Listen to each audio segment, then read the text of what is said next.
Est-ce que vous saviez ça, vous, qu'un enfant possédait en moyenne 59 morceaux de vêtements selon un rapport français?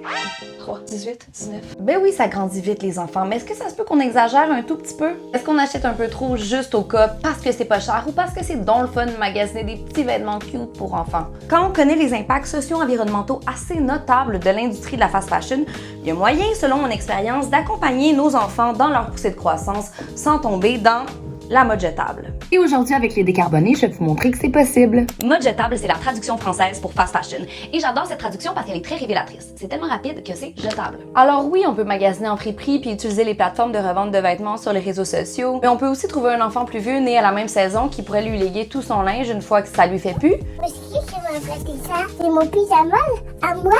Faire des petits brunchs de vêtements entre amis parents, ou simplement emprunter. Genre, la majorité des vêtements de mon fils ont été prêtés à des amis qui ont eu un enfant un an après, puis je les ai récupérés quand ma fille est née l'année suivante. Ça m'a donné un endroit où stocker mes boîtes de linge entre mes deux bébés. L'affaire, c'est qu'il faut être un petit peu organisé. Ne jamais tenir un morceau de vêtement pour acquis, même s'il n'a rien coûté. C'est tellement facile de perdre le fil, puis même d'oublier de lui faire porter un vêtement avant le prochain changement de saison. Oh, c'était bien cute ça, c'est donc bien dommage. Classer les vêtements par grandeur et saison avant et après le moment où l'enfant les arbore est le meilleur moyen de pas se mélanger dans ses pinceaux avant de redonner au suivant. Un conseil que j'ai de la misère à suivre si je suis honnête avec vous. Là. Si vous voulez vraiment acheter du neuf, l'important c'est de privilégier le local. Attention à l'éco-blanchiment, hein. Cherchez la conjugaison fabriquée au Québec et non pas pensée ou designée au Québec, qui sont beaucoup plus ambigus. L'attention portée au textile est essentielle aussi parce qu'ils n'ont pas tous le même impact sur la planète.